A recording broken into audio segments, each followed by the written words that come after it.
Guys, good morning to you. I am back. All right, I'm back. Let's do this thing. Can we just get a heck yes for Mike and taking over last week when I couldn't even leave the honking room, for crying out loud. Can we just get a heck yes for Mike handling business? And not just, he didn't just phone it in or anything like that. He was like, he crushed it. He was like, he had his what he was going to talk about. He had his goal. He had his, here's what I want them to take away from this. You could learn a lot from Mike last week, not just in the content that he was delivering you guys, but he doesn't do that. He doesn't go live. And so for you guys, you could really learn a lot from Mike just stepping up and saying, okay, here's what I want to talk about. Here's the end goal. Here's how I get there, and keep it moving, right? So even for those of you guys that don't go live a lot, neither does Mike, right? And so there are some lessons to learn in there that were even outside of the content that he was creating. He did a freaking fantastic job, you guys. So hello, I see you guys in the live chat. I love you guys. I am so happy to be back. I'm just going to say that. First things first, second. You know I'm back when I say first things first as a second thing. Whoops, that's not what I meant to do. See, here we go. All right. One person every single week is going to win something. And you're going to win something from my swag shop. If you're like, where's your swag shop? My swag shop, you guys, is on my website. So if you go to withmartha.com and you go to shop along the top, then you can click into the swag shop and you can see all sorts of stuff. So you can see my morning prayer of Make Me a Moses. You can see it as a t-shirt, a sweatshirt, a baby onesie, right? You can see it as a coffee mug and as a phone. What are these? What are these things? Phone case. And there's Android and iPhone, just so you know. There's all sorts of cases on there. But there's all sorts of different energizing sayings. I'm a very wordy girl. Sometimes I don't remember the words I mean to be saying, but words mean a lot to me. And the energy of words mean a lot to me, and they really amp me up and they get me going. And wearing those words really means a lot as well. So that is where you're going to find my words in wearable form, right? So, but one person every week that has subscribed to the YouTube channel, comments on the YouTube videos, and then also shares the YouTube videos into social media, is going to win something. We're just going to tap you on the shoulder and say, hey, go pick something out. And then we send it to you, okay? So there is that. Man, I see you guys in chat. Keep it coming, guys. Keep it coming. At the end, I'm going to go ahead and put some folks up on the screen. Let me get out of here. I just love seeing you guys so much. You have no idea how much I missed you. I'm not going to cry right now. I missed you guys so much. And it's not like I just missed coming live and talking at you, but I missed our community. Right? Like I missed what we mean together and what we do together and what we're doing here in the world together. I felt very out of touch and I was sad, right? Like I'm just gonna be honest with you. To be away from you guys is like to take arms and legs off of my body. Like that's where I just was sad. And so I really love being back. So there's that. Now let's go ahead and let me get the actual title. What if your haters are super close to you? Okay, is our title. This is always going to happen. Okay. So a lot of times the haters in your life are going to be really close to you. Sometimes they're going to be family. Sometimes they show up as friends. Sometimes they show up as just people that are really close. And it is always going to be a thing. And what I have to talk about today is how we deal with those people, and they show up in different ways. And so I'm going to talk about a specific way in which they can show up today, because I'm not just going to generally blanket haters and what we do with haters, because you may not necessarily understand that they can show up in this one way and what we do in that space, right? So I'm going to tell you what I do with my own whenever they show up in that space, okay? So first things first, haters, when they can't control you, they want to control how people see you and what people think about you. When they can't control you, so think of people in your life that are very close to you. These are always people that are very close to you. They're not going to be far away trying to control you. That doesn't even make sense. So it's going to be people that are really close and they're trying to control what you do. And when they can't control you, they're going to try to make you look bad to everybody else. Okay? Let me know in the comments if this has ever happened to you before, because I see it happen all the time. I see it happen to all sorts of people all of the time. Okay? It's like an everyday thing where you see this. But a lot of us, because we're so heart-centered, we end up believing them, okay? So we end up believing those people that are trying to say, you're this bad person because of X, Y, and Z. We end up believing them because all we want to do as heart-centered people is help. And they're taking advantage of that. So when we show up and all we're trying to do is make things better for the world around us, these people come into our world and they say, yeah, but you didn't do this and you didn't do this and you didn't do this and you're wrong for this and you're wrong for that. Blah. So what I'm going to talk to you about right now, I'm going to give you 3 points, 3 things to do whenever those people are rearing their heads in your life, okay? Regardless of how they sit in your life. They could be family, like I said. Could be friends. People are like, gosh, Martha, what if they live in my house? These things remain true. It makes no difference. It makes no difference at all. Another word for this can be narcissism. This is narcissistic abuse. If we want to call it. I didn't want to go super deep on a Monday, but I think people need to hear this stuff. You know what I'm saying? Number 1, look at what you're doing and who you're serving, okay? So in the way that you're showing up in the world, look at what you're doing in the world and look at who you're serving and what you're producing in the world around you. And ask yourself one question. Are you hurting anyone? Are you intentionally stepping forward in order to hurt someone? That's number 1. So whenever you have this happen in your life, you guys, are you hurting anyone? And maybe you are. Sometimes we have some personal growth stuff that we need to do that needs to get us away from intentionally hurting people. That's what these narcissists are doing, is they're intentionally hurting people.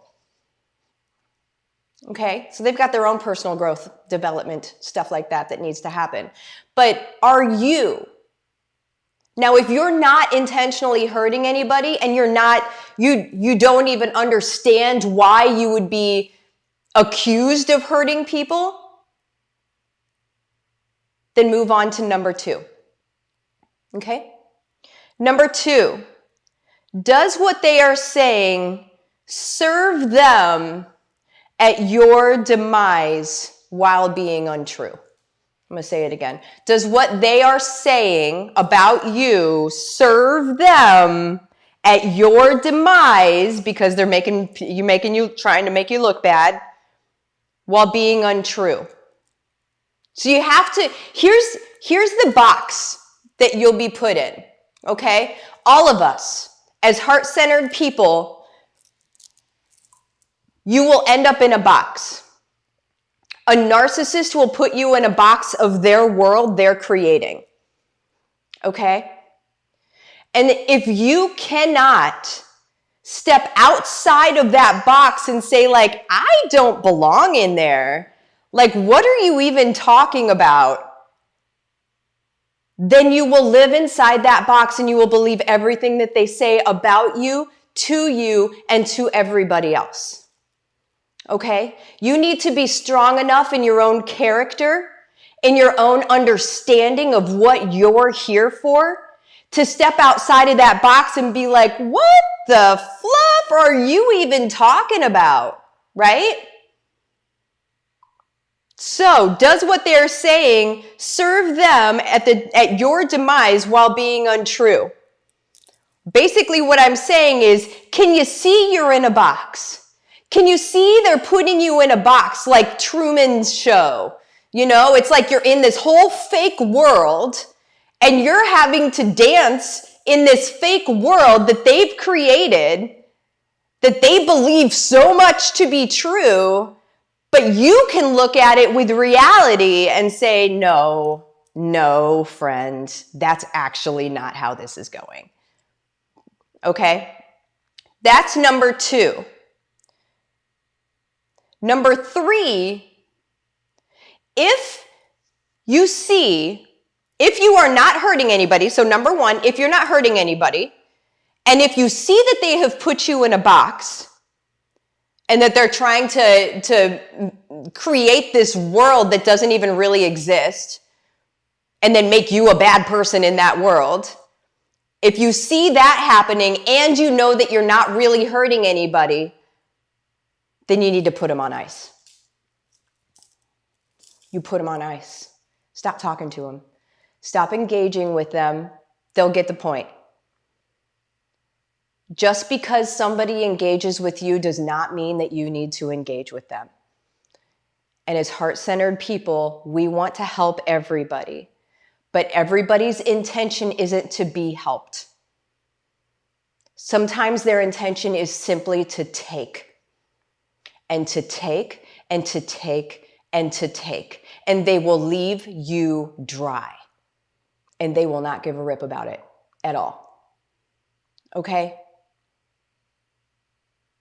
So that is a version of a hater, is a close narcissist to you. And for heart-centered people, we attract narcissists like a freaking moth to the flame, right? Because a narcissist is like, oh, easy target, right?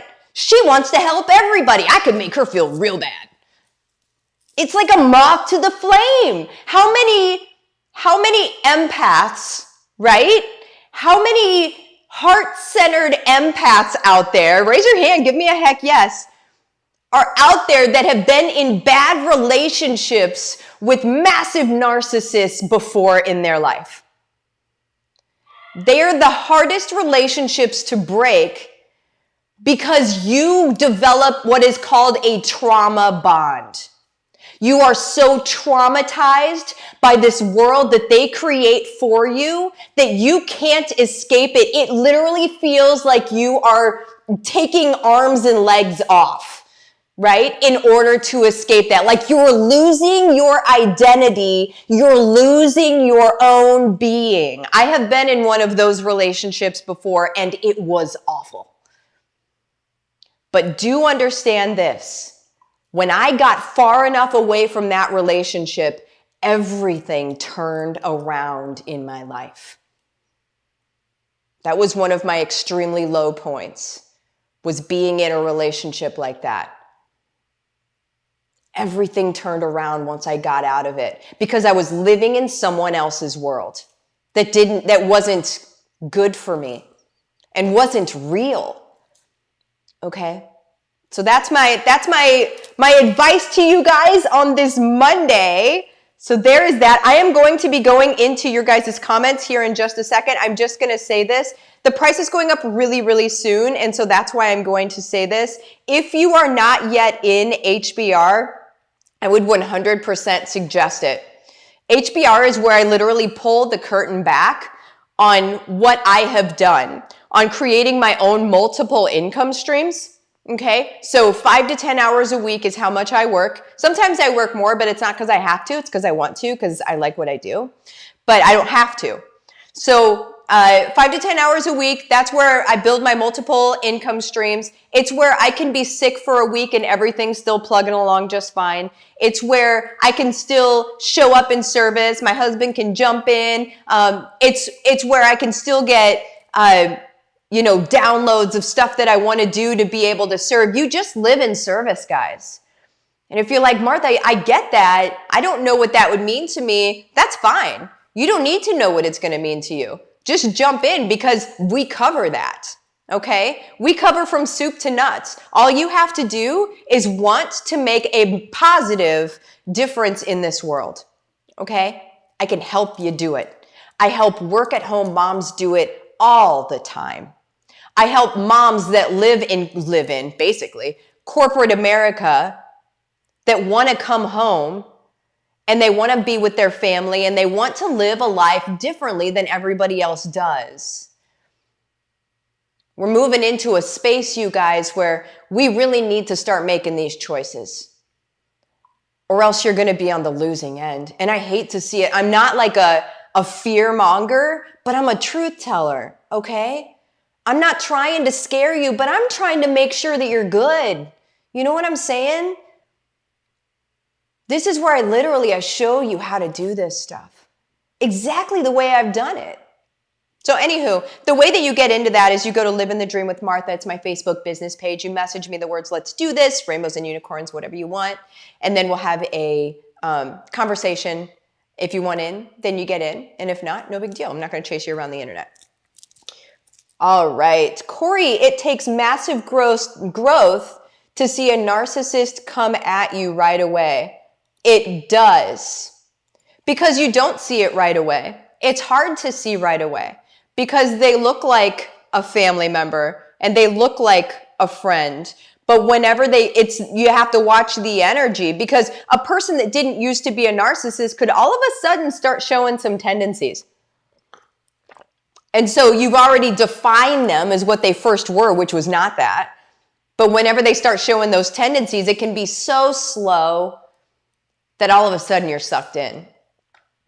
Andrea, you really don't need to know already. I thought I knew and it's shifted. She really is boss at this. Oh, Andrea, I appreciate it. Rhonda, me too. Some good friends that I am trying to distance from, but my husband pulls us back. Oh man, I'm sorry about that. Cindy, sounds like my sweet daughter's former marriage. I don't like to talk about my past marriage, but Elle, I have been posting about trauma bond this week because of Gabby. Good girl. Good stuff. Carrie Lynn, been there, done that. It's the worst experience. It really is, you guys. Megan, I've had so many friendships like this. It's so unfortunate, you guys. Anywho, I am going to get out of here. I love you guys so much. I'll see you tomorrow. Bye-bye.